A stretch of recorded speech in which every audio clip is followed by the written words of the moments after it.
Francisco Gutiérrez Sanín, ¿por qué no menciona usted al capitalismo y al imperialismo? 17 de febrero de 2025. En columna reciente en El Espectador, Francisco Gutiérrez examina la naturaleza del gobierno de Trump. Afirma que estamos llegando al final de una era.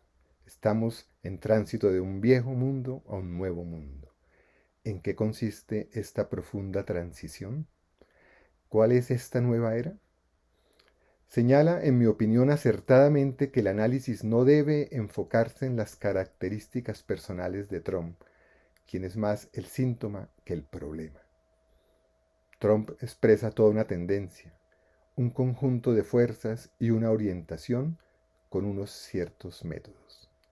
Para Gutiérrez, el rasgo característico y nuevo es que Trump no solo ataca al principal enemigo, China, los inmigrantes y la izquierda, sino principalmente al establecimiento liberal, no solo nacional, sino internacional. Esta nueva orientación responde a cambios en gran escala que se han producido desde hace un tiempo. A. El fin del mundo unipolar. B. El ascenso de China. C. El hundimiento del establecimiento liberal mundial.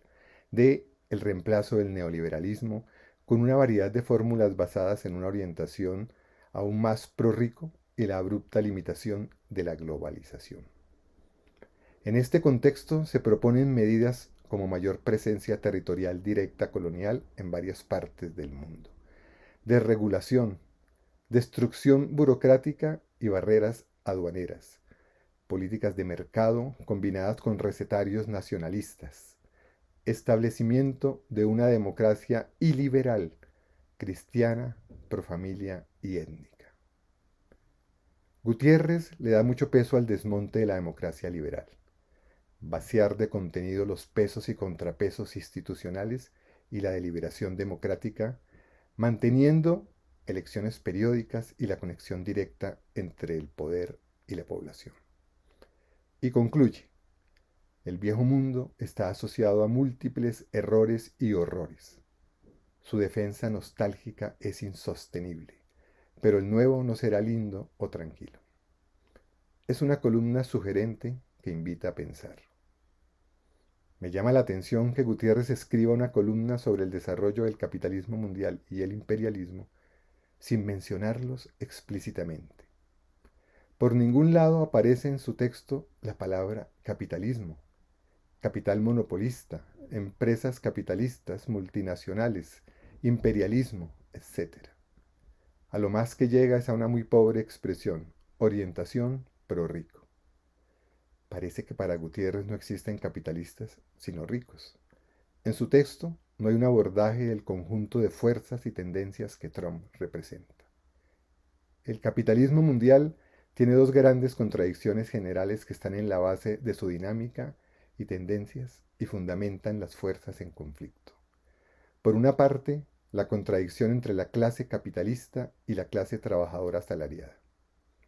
Esto ayuda a entender que uno de los enemigos de Trump, así como de Milley y otros semejantes, sea la izquierda.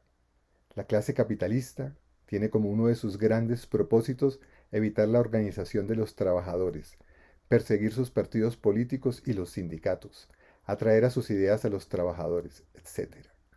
En la perspectiva internacional, los gobiernos de los países capitalistas más desarrollados colaboran con los patronos en esta labor. En las relaciones internacionales, se trata de castigar los países que han osado implantar un tipo de socialismo, Cuba, Corea del Norte, y a aquellos que promueven dentro del capitalismo acciones en favor de una mayor participación de los trabajadores en el valor agregado nacional, Venezuela. La otra gran contradicción es la competencia entre los propios capitalistas en la búsqueda de las mayores ganancias. Ya en El Capital, en 1867, Marx mostró las tendencias inherentes del capitalismo por medio de la competencia a la concentración y centralización de la producción, con la correspondiente concentración de la riqueza y de los ingresos en manos de los capitalistas. Las evidencias sobre esto las presentan no solo autores marxistas, sino el banco suizo, Oxfam, las propias estadísticas oficiales y los periódicos capitalistas.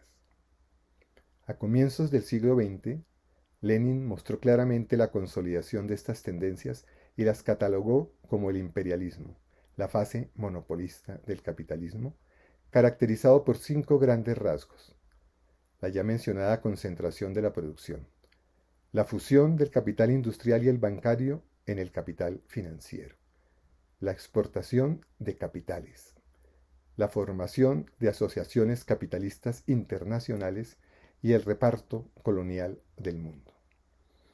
Las cifras le permiten a cualquier observador honesto ver cómo en lo fundamental estas tendencias, fuerzas y orientaciones se mantienen. Evidentemente, hay cambios en los actores. Ya en 1916 mostraba Lenin cómo el crecimiento económico capitalista conducía a cambios en la relevancia imperialista de diferentes países. Igualmente, se desarrollan nuevas ramas de producción, como los computadores y sistemas de información y comunicación inexistentes a comienzos del siglo XIX. Los capitalistas son una cofradía en su lucha contra los trabajadores, pero están en guerra entre ellos. El objetivo de cada cual es obtener la mayor cantidad de ganancias, para lo que desarrollan la capacidad productiva y buscan suprimir a sus competidores. En este proceso se conforman monopolios y oligopolios, y la competencia se da principalmente entre grandes empresas multinacionales. Los estados capitalistas actúan en favor de su clase capitalista. Lo que es bueno para la General Motors es bueno para los Estados Unidos. Ahora se diría que lo que es bueno para Telsa es bueno para los Estados Unidos. La competencia puede ser pacífica, pero en determinado momento se llega a la guerra. En este contexto, durante las 2 últimas décadas han aparecido competidores poderosos a los capitalistas de los Estados Unidos, dentro de los cuales se destaca China. Si en un momento dado Inglaterra fue el taller del mundo y luego varios países liderados por Estados Unidos, hoy China es la fábrica del mundo. El capitalismo norteamericano ha perdido fuerza en muchos sectores y por tanto está contraatacando.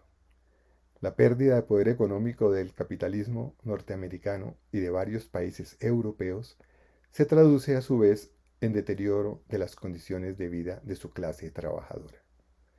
Esto puede conducir a malestares internos y al surgimiento de mayores conflictos sociales. Durante los últimos años han aumentado las huelgas en Estados Unidos. El sistema capitalista ha aprendido que en estos contextos recurrir al nacionalismo, a la demostración de fuerza externa, es muy útil para orientar el malestar de los trabajadores hacia otros factores que el propio desarrollo capitalista.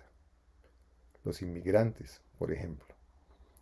Se recurre también a la concepción religiosa y anticientífica, el ataque a la comunidad gay, al aborto, etc. Se exacerban conflictos reales, pero secundarios. Nada nuevo bajo el sol. Trump y sus similares siguen una vieja receta. El capitalismo y el imperialismo no son democráticos. En determinados momentos pueden tolerar formas republicanas y la garantía de ciertos derechos a los trabajadores, pero en el momento en que se pasen de ciertos límites, no tienen problema en recurrir a formas autoritarias y abiertamente dictatoriales. El asunto es de fuerza, no de ideales de justicia social y democrática. En este sentido, Trump es bastante coherente. El viejo mundo de Gutiérrez era una fase de transición.